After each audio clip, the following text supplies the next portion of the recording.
Hello అండి, అందరూ ఎలా ఉన్నారు? ఈరోజు మన ఛానల్లో చాలా సింపుల్గా ప్రిపేర్ చేసుకునే టేస్టీ ట్రెండింగ్ అరేబియన్ బ్రెడ్ పుడ్డింగ్ని ఎలా ప్రిపేర్ చేయాలో చూపించబోతున్నాను. సమ్మర్ స్పెషల్ చల్లగా కమ్మగా జ్యూసీగా ఏదైనా తినాలనిపిస్తే తప్పకుండా ఈ అరేబియన్ బ్రెడ్ పుడ్డింగ్ని ఒక్కసారి ట్రై చేయండి. నాలాగే మీకు కూడా ఫేవరెట్ అయిపోతుంది, అంత టేస్టీగా ఉంటుందండి.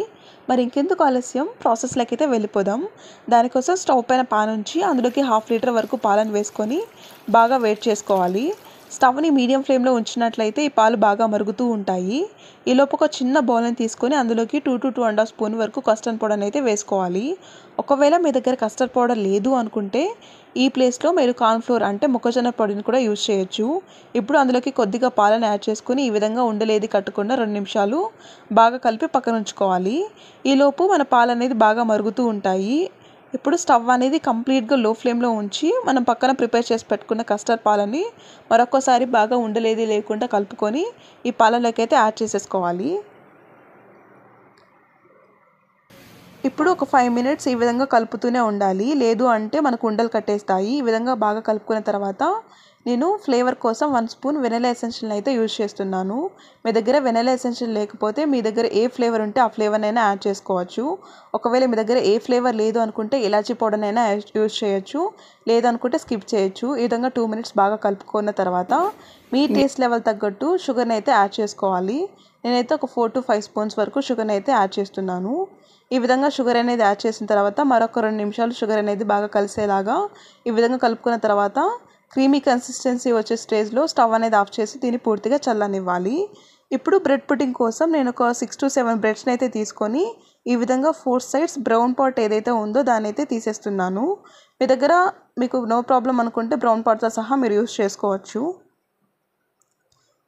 ఇప్పుడు ఒక బౌల్ని తీసుకొని అందులోకి నేను ఒక 2 స్పూన్స్ వరకు ఫ్రెష్ మీగడ, అలాగే ఒక 2 స్పూన్స్ వెన్నని అయితే యూజ్ చేస్తున్నాను. అలాగే కొద్దిగా పాలను కూడా యాడ్ చేసి ఇది మంచి క్రీమీ కన్సిస్టెన్సీ వచ్చేలాగా ఒక 5 మినిట్స్ ఈ విధంగా కలుపుకోవాలి. ఇప్పుడు ఒక బౌల్ని తీసుకొని అందులో వీడియోలో చూపిస్తున్నట్టు బ్రెడ్ని అయితే ఈ విధంగా అరేంజ్ చేసుకొని దానిపైన మనం ప్రిపేర్ చేసి పెట్టుకున్న కస్టర్డ్ క్రీమ్ని అయితే ఈ విధంగా అప్లై చేయాలి.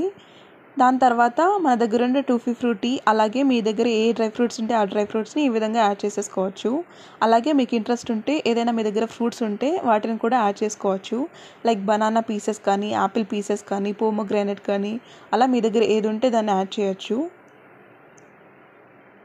ఇదే విధంగా సేమ్ ప్రాసెస్ అయితే రిపీట్ చేయాలి. యాక్చువల్గా నేను ఇక్కడ వెన్నతో ప్రిపేర్ చేసి పెట్టుకున్న క్రీమ్ని అప్లై చేయడం మర్చిపోయానండి. మీరు యాడ్ చేసుకోండి, స్కిప్ చేసినా నో ప్రాబ్లం అండి. కాకపోతే యాడ్ చేయడం వల్ల ఇంకొంచెం కమ్మగా ఇంకొంచెం టేస్టీగా ఉంటుంది. ఈ విధంగా సేమ్ ప్రాసెస్ రిపీట్ చేసినట్లయితే మన బ్రెడ్ పుడ్డింగ్ అనేది రెడీ అయిపోతుంది.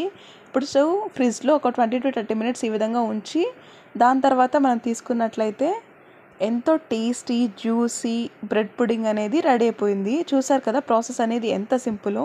మీరు కూడా తప్పకుండా ఒకసారి ట్రై చేయండి, మీకు కూడా one of the favourite dessert అయిపోతుంది. Thanks for the watching.